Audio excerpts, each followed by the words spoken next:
Voy a compartir una reflexión de la palabra del Señor, que va a ser la predicación de esta mañana. Y siguiendo en la ruta de los encuentros y desencuentros con Jesús, estas predicaciones que hemos tenido durante largos meses, quisiera hablar sobre el encuentro que tiene Jesús con un personaje bien especial en la Escritura, en el libro de Marcos, capítulo 2, voy a leer solo el versículo 13 y el 14, porque voy a centrar ahí mi reflexión, de un sermón o una reflexión que tiene como título un ejemplo de participación, la ruptura total de toda programación personal.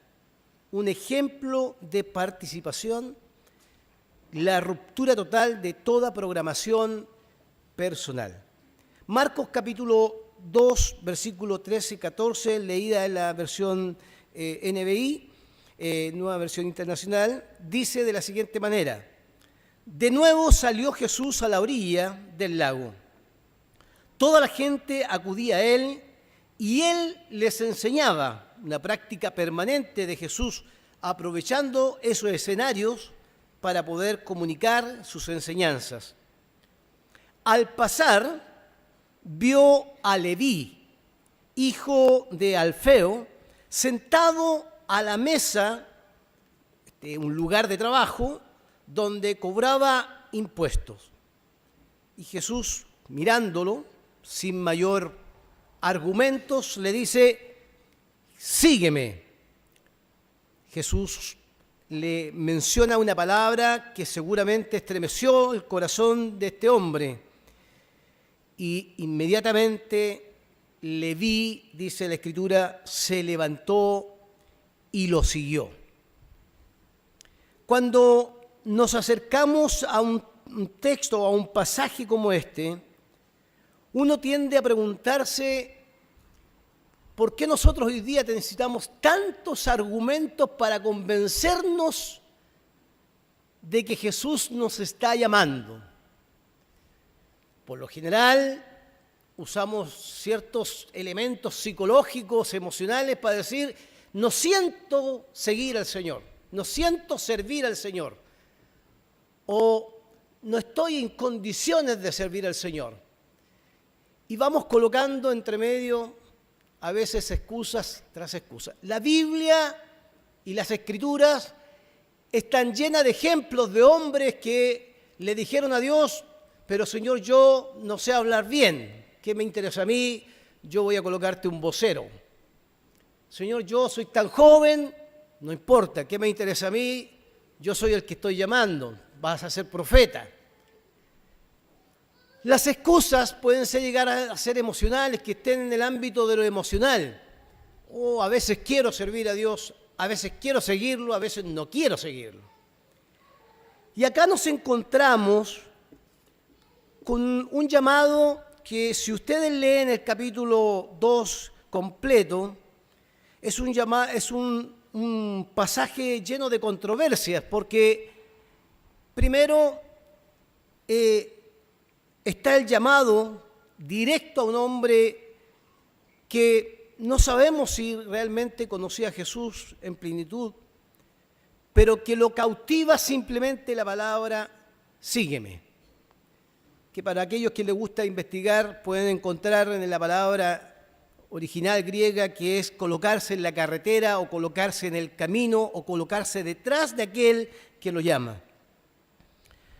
La mirada de elección de Jesús está puesta en un hombre cuya reputación no es de las mejores. Ya hemos hablado de aquellos cobradores de impuestos. Algunos han dicho que esta era la aduana de aquellos que pasaban por las cercanías del lago, por lo tanto tenían que entregar ese impuesto. Este impuesto no iba al imperio directamente, sino a aquel que gobernaba la región directamente. Pero su reputación no fue un impedimento para que Jesús fijara sus ojos sobre él. porque evidentemente el llamado al seguimiento tiene que vivirse o experimentar un proceso importante. Primero somos llamados a ver si me paro de la banca o no. Después veremos cómo Jesucristo transforma nuestras vidas y va cambiando en el camino aquellos procesos que vamos viviendo y como que vamos sintiendo un amor por la obra, un amor por servir a las damas, a los jóvenes, a los niños, y como que nos vamos entusiasmando y hay un fuego en nuestro interior, como ese fuego que sentía Jeremías, que no podía sostenerlo y decía, no puedo luchar con esto, porque el Señor va haciendo algo en nuestras vidas. La elección de Jesús no está puesta simplemente en la historia de un hombre impuro para la cultura judía.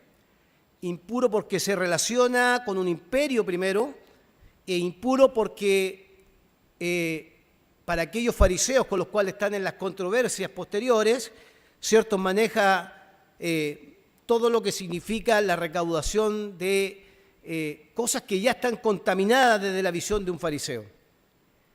Pero Jesús no tuvo inconvenientes para decirle, Leví, sígueme, sígueme. Lo que se describe de posterior es muy importante junto con el seguimiento, y me parece bueno recalcarlo, porque no está llamando a alguien que no existe en la sociedad, no es alguien que está como un indigente botado por allá en las lejanías del lago. No, llama a alguien al cual tiene un rol, tiene un oficio. Alguien que, además de tener un rol y un oficio dentro del imperio, vive en medio de una sociedad o parte de un grupo de otros recaudadores de impuestos con los cuales después se va a sentar a la mesa para escuchar a Jesús. Y se va a sentar a la mesa con el reproche de aquellos fariseos que dicen, ¿cómo éste come con pecadores? O sea, Leví es considerado un pecador. Sin embargo, su condición espiritual o su condición y su rol y su oficio dentro de la sociedad no fue un impedimento para este encuentro con Jesús. Bastó que de los labios de Jesús saliera la palabra sígueme para que se produjera inmediatamente una acción potente. No se quedó en la mesa pensando, ¿quién es este carpintero polvoriento de Nazaret? ¿Quién es este que llama de esta manera? Simplemente dice el relato, sin mayor elementos, dice que sentado a la mesa de cobranza de impuestos, cuando escucha la palabra sígueme, Leví se levanta y lo siguió. ¿Qué significa levantarse y seguir a Jesús? Ir detrás de Jesús para Leví significaba abandonar primero su rol en la sociedad, su oficio. Pero más profundo todavía era abandonar todo aquello que le pudiera traer a él placer, tranquilidad, confort, estabilidad, porque se lanzaba al vacío. Les pregunto, hermanos, ¿qué contenido tiene esta palabra sígueme para pararse tan rápido de la mesa y ponerse detrás de Jesús? Recuerden ustedes que el libro de Isaías dice que Jesús no tenía nada carismático ni buen parecer. Y eso es muy importante, porque no era el carisma. Pero parece que en las palabras de Jesús, como en otros relatos hemos leído, que éste habla como aquel que tiene autoridad, el sígueme era una palabra de autoridad tan potente que fue suficiente para Leví pararse y encontrarse detrás de Jesús. Lo que implica abandonar todo su estatus, abandonar su seguridad y abandonar su tranquilidad. Por el otro lado, Jesús tiene en este llamado una idea y un plan y un proyecto para aquel hombre que por aquella sociedad judía, era despreciado por su oficio y era considerado un pecador. Cuidado, hermanos, cuando nosotros decimos, este es pecador, porque a veces nos puede sorprender el Señor. Y además, todos somos pecadores, ¿o no? Pero también todos estamos en la mesa sentados y podemos recibir el llamado del Señor. El publicano obedece a este llamamiento, un llamamiento, hermanos queridos, que va a anticipar el escándalo posterior cuando se sienta a la mesa con otros publicanos. En el relato dice que los fariseos dicen, ¿cómo pueden comer con pecadores? Anteriormente había sanado a un paralítico. ¿Quién es este que perdona pecados? Cuestionado por su forma de actuar. Pero más allá de la opinión de la sociedad del primer siglo, en el caso de los judíos que estaban alrededor, y más allá del rol que cumplía, el llamamiento del publicano, de alguna forma va a mostrar que hay un cambio de paradigma que se va a producir en un momento histórico. Y el cambio de paradigma es que, aun cuando los fariseos piensan que se sentó con pecadores, Jesús va a comenzar a definir una nueva forma de cómo se debe relacionar el ser humano con Dios. El papel central de Jesucristo en este camino de llamado al seguimiento va a ser que a partir de este momento Él es el mediador, Él es aquel que se relaciona con el ser humano, Él es el que tiene la autoridad para llamar al seguimiento, Él es el que tiene el poder para perdonar pecados y Él tiene la autoridad para llamar independiente de su situación humana y espiritual a las personas. Dios nos llama a perfectos, Dios llama a personas para que las personas puedan aprender de Él y servir a otros en este camino. Pensando en esto, hay un librito que se los recomiendo, y por lo menos los de mi clase que hago, un librito que se llama El precio de la gracia, de Dietrich Bonhoeffer. Para aquellos que no conocen a este pastor, quiero decirles que este pastor fue en 1945 aproximadamente asesinado porque fue un pastor que participó en la resistencia contra el movimiento del nazismo. Y murió por la causa de Cristo. Y antes de ser ahorcado, tuvo su última oración en su celda. Leí por ahí un libro de otro autor que decía que esa oración fue tan poderosa que este hombre se encontraba ya en la oración con su Dios porque sabía que lo encontraba a la muerte. Pero en el precio de la gracia, y permítanme citar algunas líneas que me parecen interesantes, cuando habla del seguimiento, él dice lo siguiente, que en el seguimiento, en esta idea de que se levantó y le siguió, se produce una llamada sin ningún otro intermediario. No hay otro más que Jesús, basta la palabra. Y inmediatamente, sin mayor elementos que evaluar, sigue el acto de la obediencia por parte del llamado. Sígueme, me paro de mi banco y lo sigo. No sé si en el camino habrá hecho preguntas Leví en su cabeza. ¿Para dónde voy? ¿Hacia dónde me lleva este? Simplemente, sin intermediario, Jesús lo pone en el camino. Él, en un acto de obediencia, se para y se levanta y lo sigue.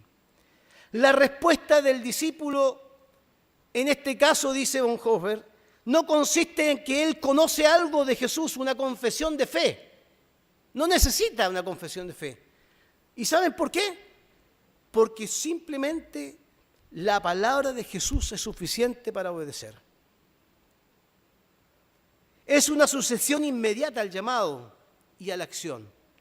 Yo escucho que Cristo me llama y yo no cuestiono lo que Cristo está haciendo. Yo simplemente me paro y obedezco.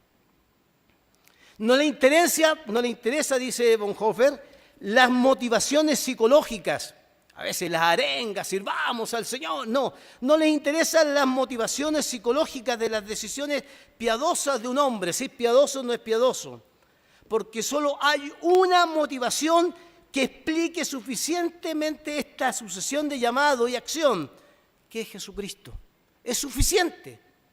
Ustedes han cantado este coro acá en la iglesia, Jesucristo basta. No hay mayor argumento.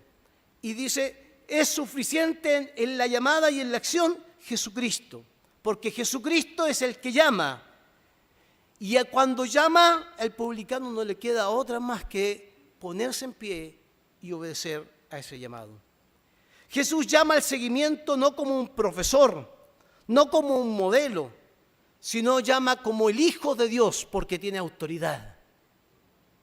Entonces, cuando Jesús lo llama a usted y me llama a mí, no es un maestro que nos está llamando, es el Hijo de Dios sentado a la diestra del Padre, que aún sigue llamando obreros a su mies. En ese sentido, no hay otra indicación en un camino que conduzca a la fe más que el seguimiento. El único cambio hacia la fe es el acto de obediencia a la llamada de Jesús. Sígueme, ven detrás de mí, es una invitación de encontrarse con lo desprovisto, encontrarse con aquello que no le da seguridad. Evidentemente, al inicio probablemente no entiende las consecuencias del llamado, porque las consecuencias del llamado lo espera, no está la cruz ahí, pero lo espera la cruz. Lugar que no queremos ir, o lugar que a veces no queremos seguir. Por lo tanto, el discípulo, en ese sentido, va a decir Bonhoeffer, es arrancado de la seguridad relativa de la vida y va a ser lanzado a una inseguridad total. Aparentemente una inseguridad total. Porque si en este camino de la vida diaria nos encontramos con esta decisión de seguir a Jesús, evidentemente que vamos a vivir situaciones como decía nuestro hermano Pedro. Pero la esperanza de que en medio de ese salto de obediencia que nos sostiene en su mano es Jesucristo el que llamó. Somos arrancados del dominio de lo predecible, de aquello que calculamos con lápiz o calculadora y somos lanzados totalmente a lo impredecible. ¿Hacia dónde iba Leví? ¿Qué tenía que ir a hacer Leví? No sabía. En el camino tenía que ser enseñado, preparado, seguramente para resistir aquellas persecuciones que no solamente Jesucristo experimentó, sino también experimentaron sus discípulos y todos aquellos que le siguen. Es arrancado del dominio de las posibilidades finitas, de aquellas que son controlables, a las posibilidades infinitas, aquellas que nos dan la verdadera libertad. Esa libertad que no la ofrece un contrato pastoral, que no le ofrece un contrato con la nación, que no le ofrece una seguridad de una institución, simplemente la ofrece aquel que es aquel que llamó. Bonhoeffer va a decir, insistamos en esto, y leo textual.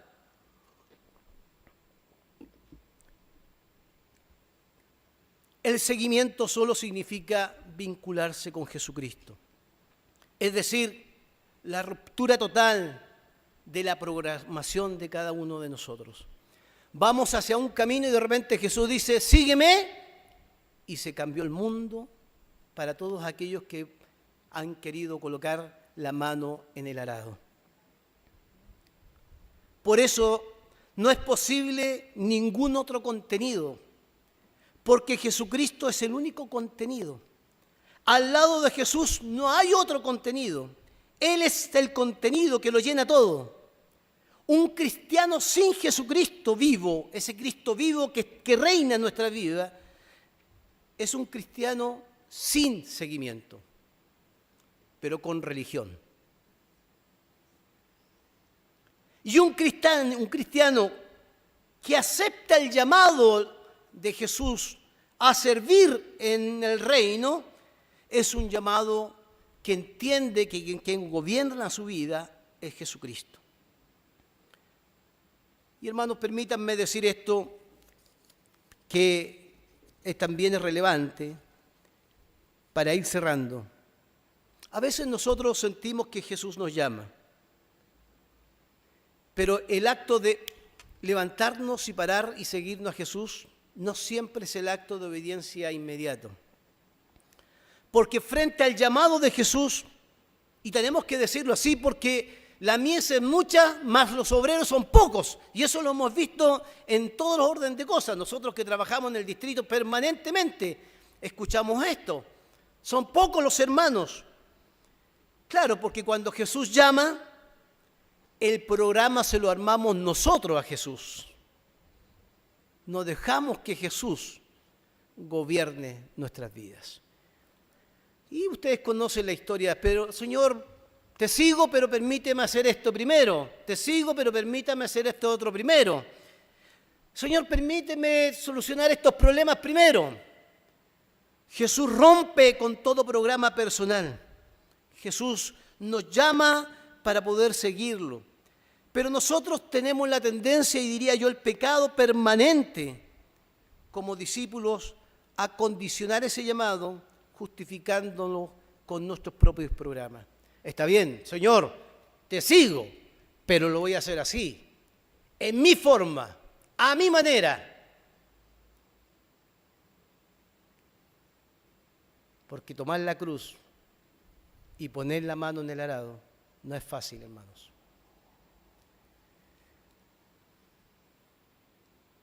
El publicano debió abandonar su oficina de contribuciones. Y permítanme decir que el llamado no involucra solamente lo eclesiástico, el llamado también involucra todo lo que hacemos en la vida. Pero a veces necesitamos abandonar nuestra oficina de contribuciones. Como Pedro tuvo que abandonar con sus hermanos las redes y marchar detrás de Jesús sin ningún programa. ¿Qué debemos abandonar cada uno de nosotros hoy en estos tiempos complejos que vivimos para servir a Jesús? ¿Qué debemos dejar como programas particulares para que el programa de Jesucristo pueda fluir en nuestra vida? Todos nosotros, hermanos amados, estamos dispuestos a dejar cosas, pero a veces no por Jesús, a veces más por la religión, que nos condiciona. Habla así, vístase así, haga esto así. No porque amamos a Jesús. Cuando amamos a Jesús, tomamos decisiones para agradar a Jesús, no agradar al pastor, ni agradar a los que sirven. Lo hacemos para agradar a Cristo, para honrar a Cristo con nuestro servicio. Por lo tanto, tenemos que pensar en esto porque debemos tener este paso que dio Leví, una acción de pararse de la mesa y seguir a Jesucristo sin saber hacia dónde iba.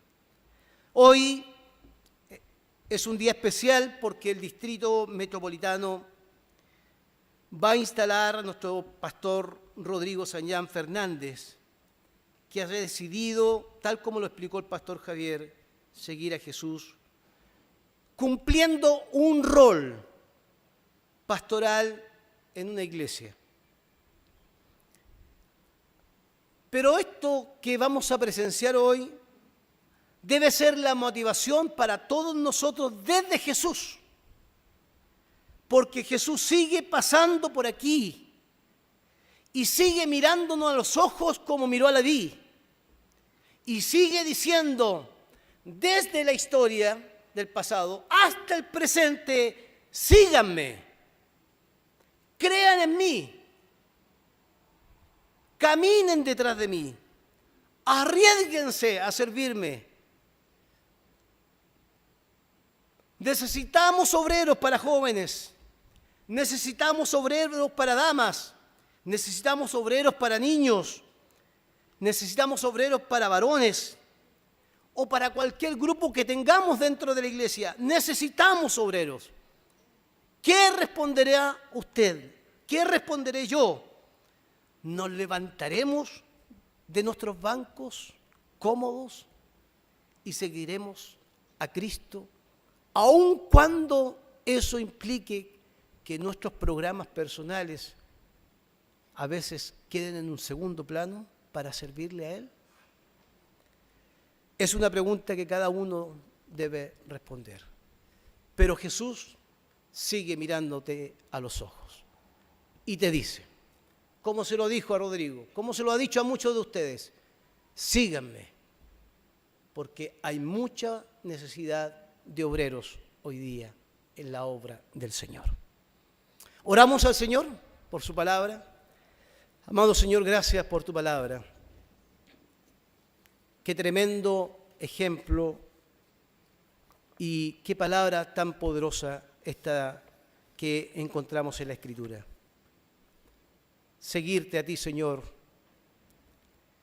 es algo que nos produce a cada uno de nosotros a veces incomodidades, porque nos saca de aquellas seguridades personales para ponernos en la brecha de aquellas cosas por las cuales seguramente en algún momento seremos criticados, incluso rechazados por nuestras familias, incomprendidos, pero Señor, tú estás ahí con nosotros y estarás.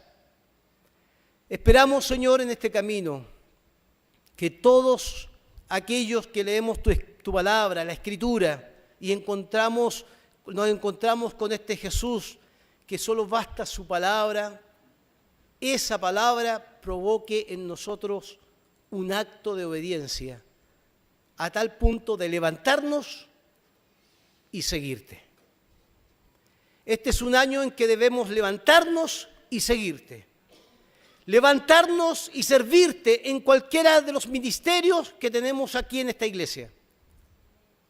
Y servirte en nuestro trabajo, fuera de la iglesia, en nuestras profesiones, vocaciones, en aquellos lugares donde vamos a estudiar.